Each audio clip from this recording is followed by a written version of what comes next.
للمتقين مفازا حدائق وأعنابا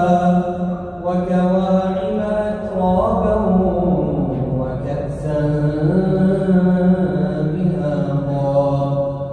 لا يسمعون فيها لغوا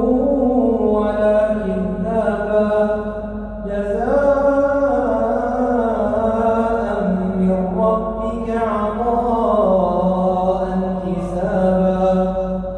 رب السماوات والأرض وما بينهما الرحمن لا يملكون منه خطابا يوم يقوم الروح والملائكة صفا لا يتكلمون إلا من أذن له الرحمن وقال صوابا